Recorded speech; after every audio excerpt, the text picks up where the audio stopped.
একে এইটুকু চাল পড়ে আছে রাম, এতে তো 20-25 জনের ভাত হবে না। তাহলে কি হবে? হ্যাঁ, এদিকে আবার 5 ব্রাহ্মণও এসে পড়েছেন, ওনাদের তো অন্তত 5 পদের ভোজন করাতে হবে। গুরুমা, গুরুমা যা আছে তা দিয়ে সবাইকে একটু খাওয়ানোর ব্যবস্থা করতেই হবে গুরুমা। ও আমরা না হয় মুড়ি বাতাসা খেয়ে কাটিয়ে দেবো, ও কিন্তু অতিথিদের না খাইয়ে ফেরাই কি করে বলুন তো? কমলাটা অসুস্থ, ও থাকলে তো কোনো চিন্তা ছিল না। লোকনাথের অন্নপ্রাশনের সময় ঠাকুর ঠিক একটা উপায় বের করে দিয়েছিলেন।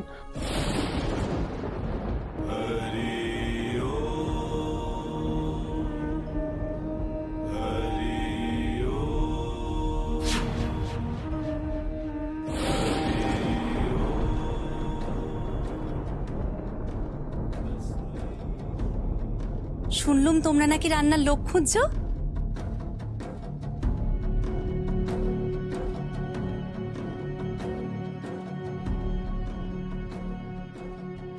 তুমি কে?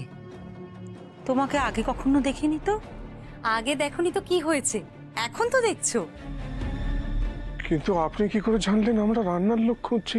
আমি সব জানি। ওম স্বস্তি, ওম স্বস্তি, ওম স্বস্তি। না না, আমি আসলে তোমাদের কথা শুনছিলাম। শোনো, আমি সধবা ব্রাহ্মণী, অনেক দূর থেকে লোকনাথের পৈতের খবর শুনে এসেছি। আমার অনেক দিনের শখ, লোকনাথের পৈতেতে আমি সকলকে নিজে হাতে রেঁধে খাওয়াবো। তা হঠাৎ রেঁধে খাওয়াতে চাইছো কেন? সকলের মুখে অন্ন জোগানোই তো আমার কাজ মা। লোকনাথ শিবকল্প যে, তাই আমার স্বামীরও খুব ইচ্ছে যে ওর পৈতেতে আমি সকলকে নিজে হাতে রেঁধে খাওয়াই। কত পুণ্য অর্জন হবে বলো তো। কিন্তু মা, আমার তো পারিশ্রমিক দেওয়ার সঙ্গতিটুকুও নেই। পারিশ্রমিক চেয়েছে কে? ওই যে বললুম পুণ্য অর্জন হবে, ওই তো আমার পারিশ্রমিক। হ্যাঁ ঠিক আছে, তাহলে শুরু করে দাও। কিন্তু 5 জন ব্রাহ্মণও এসেছেন, তাদের কিন্তু 5 পদের ভোজন করাতে হবে। তুমি চিন্তা করো না গো মা, আমার 1 পদই হচ্ছে 5 পদের সমান। এই সব দিয়ে একটা খিচুড়ি চাপিয়ে দিচ্ছি, তাহলে হবে তো? বেশ বেশ বেশ। গুরুমা, গুরুমা দেখলেন ঠাকুর ঠিক উপায় বের করে দিয়েছেন একটা। আচ্ছা হয়েছে হয়েছে, আর কথা বাড়িয়ে লাভ নেই, যাই আমি কাজে হাত দিকে।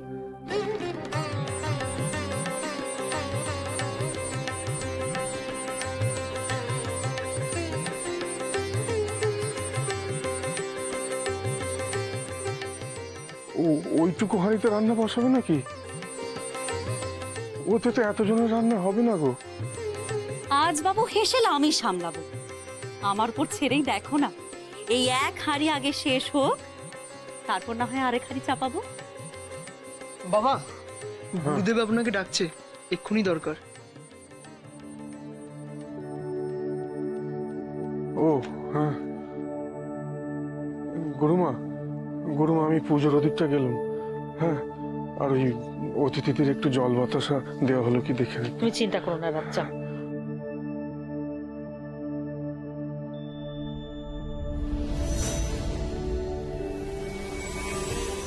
ওং নমো বিষ্ণু, ওং নমো বিষ্ণু। চুপটি করে বস দেখিনি এখানে, জ্বালিয়ে খেলো একেবারে। কতক্ষণ বসবো তোমার কোলে? ওইদিকে লোকটাদের পইতে হয়ে গেল মনে হয়। আবার সেই লোকনাথ মায়ের কোলে বসে থাকতেও সমস্যা। সত্যি বাপু, কোনটাকে যে পেটে ধরেছিলাম না। আরে লোকে তো মায়ের কোলে বসতে চায়, আর এটাকে দেখো। বলছিলাম কি আপনি একটু তাড়াতাড়ি মন্ত্রখানা পড়ুন না, আমি চেপে ধরে আছি ওকে, দেখি কোথায় যায় ও। দেখো না শিব ঠাকুর আমাকে কেমন করে ছাড়িয়ে নিয়ে যায়, তুমিও ধরে রাখতে পারবে না।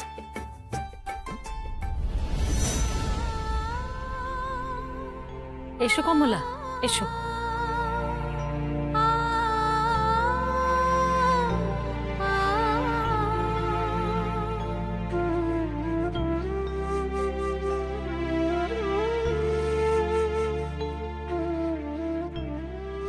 এসো কমলা, বসো এখানে।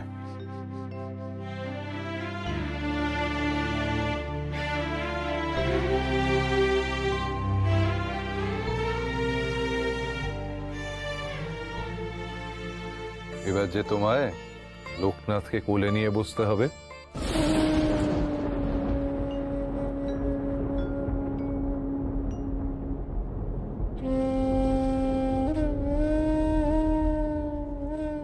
মা, একবার তোমার হাত বাড়াও, আমাকে কোলে নাও। এমন সুযোগ যে আর পাবে না মা। কমলা,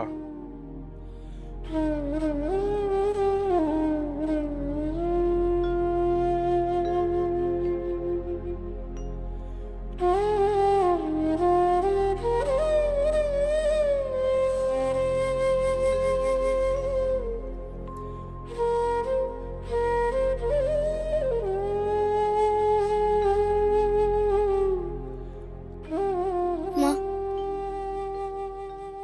আজ আমাকে সরিয়ে দিও না মা।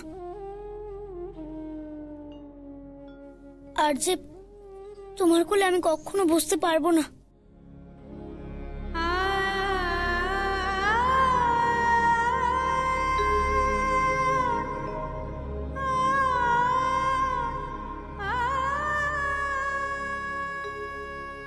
কেন যাচ্ছিস লোকনাথ? কেন যাচ্ছিস আমাকে ছেড়ে? যদি চলেই যাওয়ার ছিল তাহলে তাহলে এলি কেন তুই? শান্ত হও মা, শান্ত হও তুমি। আমি তো জানি তোমার কষ্ট হচ্ছে, আমারও তো কষ্ট হচ্ছে। একটিবার আমার দিকে তাকাও, আমার চোখে চোখ রাখো তুমি।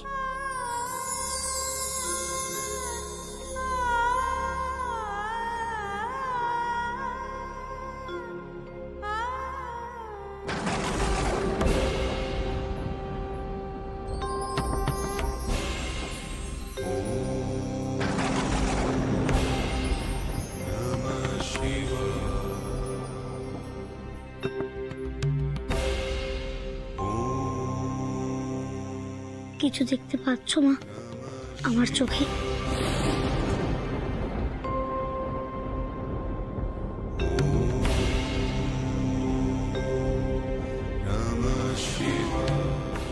লোকনাথ, এই তুই আমাকে কি দেখালি লোকনাথ?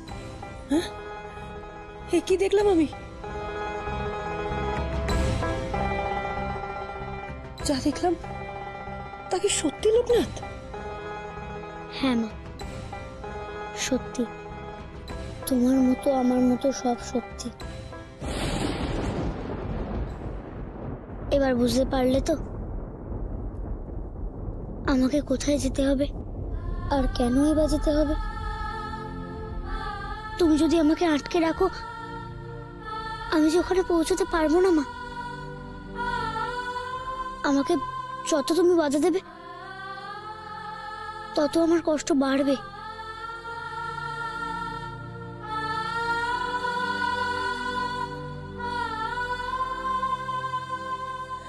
না রে লোকনাথ, আমি তোকে আর বাধা দেব না। আমার কষ্ট যতই হোক না কেন, নিজের স্বার্থের জন্য তোকে আমি আর আটকাবো না। যা লোকনাথ, তোর যা কাজ তুই নিশ্চিন্তে কর, তুই নিশ্চিন্তে কর।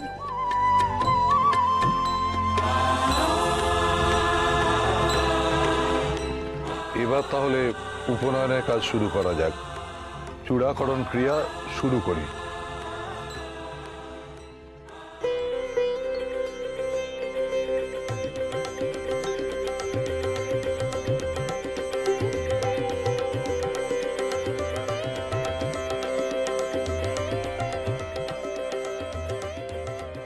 মা, এ কি, এর মধ্যেই রান্না হয়ে গেল?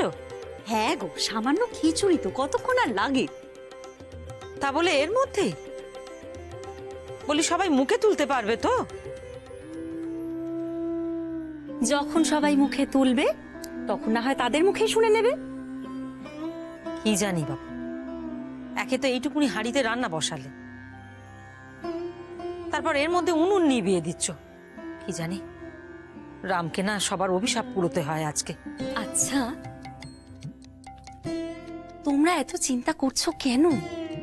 আমি তো আছি। যেখানে সকলের মুখে অন্ন জোগানোই আমার কাজ, সেখানে কাউকে না খাইয়ে আমি পাঠাবো? যাও, ওদিকে যাও, ওদিকটা সামলাও, আর সবাইকে বলো এখানে রান্না হয়ে গেছে। লোকনাথের জটাটা কাটা হলেই সবাই যাতে খেতে বসে পড়ে।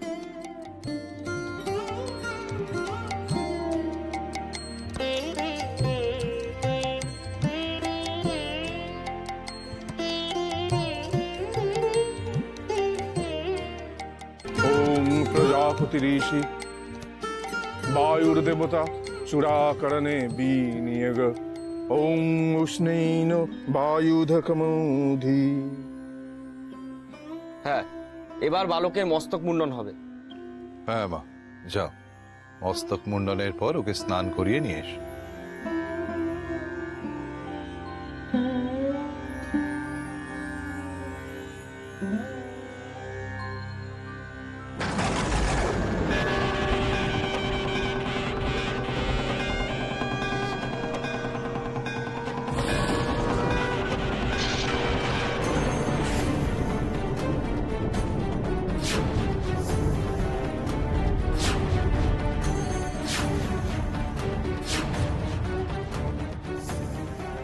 ওমা, ও কি হলো গো? ওনাকে ধরো, ওনাকে সরিয়ে নিয়ে যাও, চোখে মুখে জল দাও।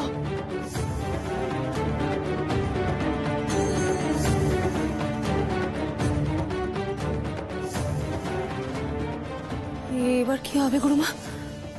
উনি যে মাথা ঘুরে পড়ে গেলেন, তাহলে এখন কে মাথা কামাবে লোকনাথের? কেন? আমি তো আছি, আমি তো নাপিত, তাহলে চিন্তা কিসে?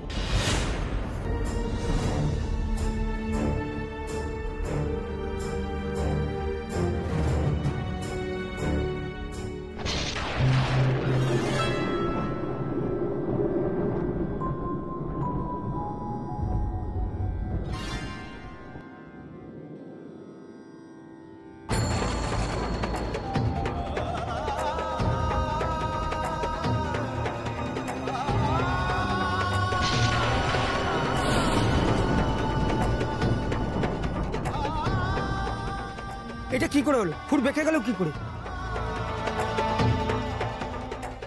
তাই তো, জটা তো এত শক্ত হতে পারে না যে খুব বেঁকে যাবে। না না, এই জটা কেউ ছুঁয়ো না, এটা শিব ঠাকুরের মাথার জটা। এতে হাত দিলে সর্বনাশ হয়ে যাবে, সর্বনাশ হয়ে যাবে। কিন্তু মস্তক মুন্ডন তো করতেই হবে, না হলে উপনয়ন ক্রিয়া সমাধা হবে না।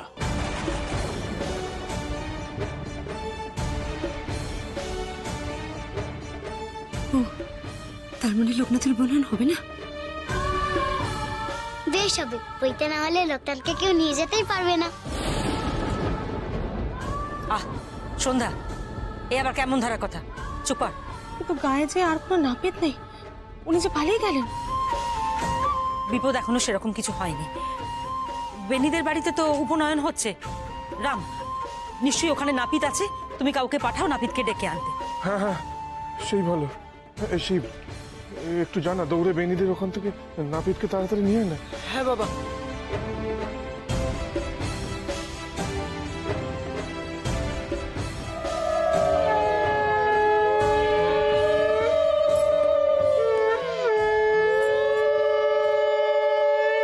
বেনি,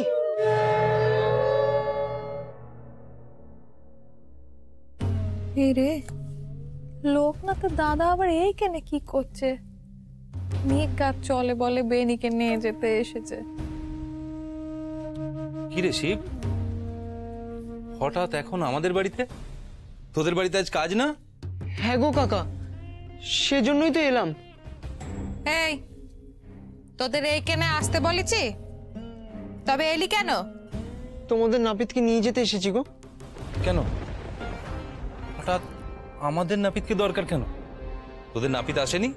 হ্যাঁ এসেছিল, কিন্তু সে এক ভয়ানক কাণ্ড। লোকনাথের মাথার জটা কোনো নাপিতই কাটতে পারছে না। সে কি? অত কথা জেনে আমাদের কি হবে বাবু? এই শোন, আমাদের নাপিতকে তোদের বাড়িতে পাঠাবো না। যা গিয়ে বাপ মাকে বলে দিকে যা। তোমরা এখন না পাঠালে আমার ভাইয়ের উপনয়নই হবে না কাকি। দোহাই তোমাদের, একটিবারের জন্য যেতে বলো। আহা শিব, কাকি তো বললো, শুনলি না? বাবা এখন যা, বাবা এখন জ্বালাস না, অনেক কাজ পড়ে আছে বাবা, এখন যা। সর্বনাশ, ওইদিকে লোকনাথের পইতে না হলে তো হিমালয়ে যাওয়াটাই মাটি হয়ে যাবে। না না, যেভাবেই হোক লোকনাথের পইতেটা হওয়ার জন্য নাপিতকে পাঠাতেই হবে।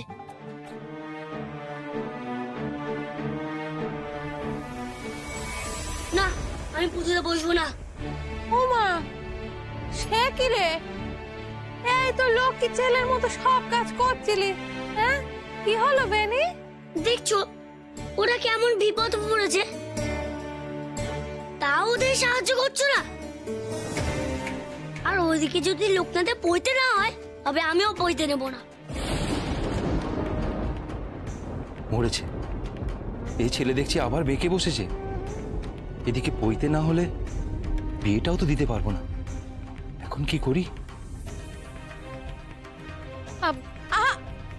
আপনি দাঁড়িয়ে দাঁড়িয়ে কি দেখছেন বলুন দেখিনি? এখন দেখছেন ছেলে বেঁকে বসেছে, আবার আমার ছেলের পইতেটাই হবে না এরপর। আপনি নাপিতকে ও বাড়ি পাঠিয়ে দিন, কাজটা আগে হোক। হ্যাঁ হ্যাঁ, সে তো বটি, সে তো বটি। ও হে খোড়কার, একবার ওদের বাড়িতে ঘুরে এসো দেখি। যাও যাও যাও যাও যাও যাও। হ্যাঁ আসুন আসুন।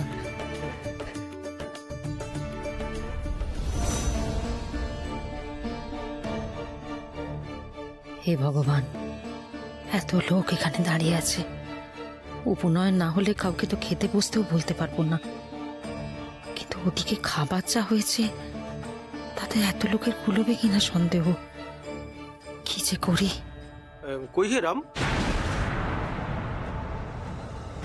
তোমার ছেলে কোথায় গেল?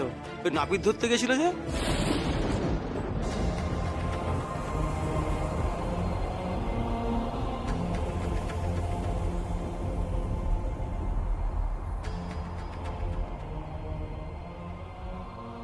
যে নাপিতই ডেকে আনুক না কেন, ওই জটা সহজে কাটা যাবে বলে আমার মনে হয় না। জটা যদি না কাটা যায় তাহলে উপনয়নের কাজ হবে কি করে? উপনয়নের কাজ এগিয়ে নিয়ে যাওয়া সম্ভব, শাস্ত্রে এমন বিধান আছে। ক্ষমা করবেন আচার্যদেব, এমন কথা শাস্ত্রে আছে বলে আমাদের জানা নেই। অন্তত মস্তক মুন্ডন ছাড়া উপনয়ন কার্য সম্ভব নয়।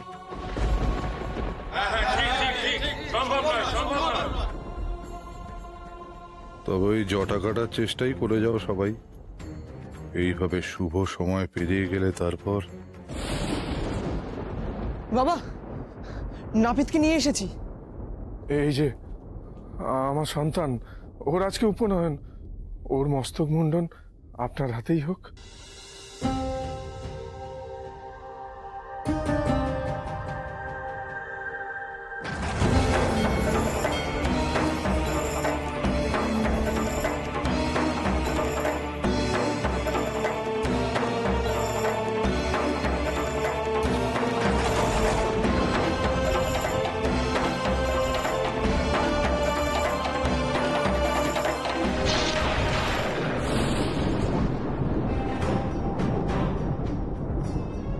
যে জন্ম জটা, ওকে খুর দিয়ে কাটা সম্ভব? আচ্ছা, আমার কাছে আরো একটা ধারালো খুর আছে, এটা দিয়ে দেখছি।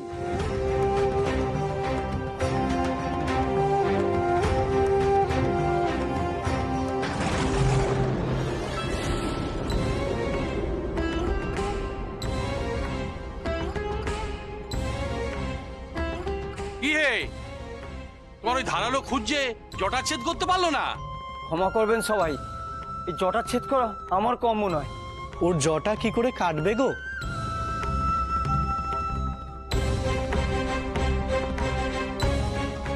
লোকনাথ যে স্বয়ং শিব ঠাকুরের জটা নিয়ে জন্মেছে গো। শিব ঠাকুরের জটা কি আর কাটা যায়?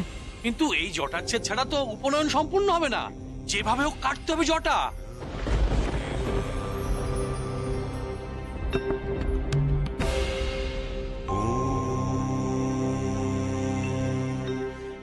হে শিব শম্ভু, এ কি খেলা দেখাচ্ছ? ওই জটার ছেদ ছাড়া যে আমার পড়তে হবে না, তাহলে আর কি তোমার কাছে পৌঁছানোর কোনো রাস্তা নেই?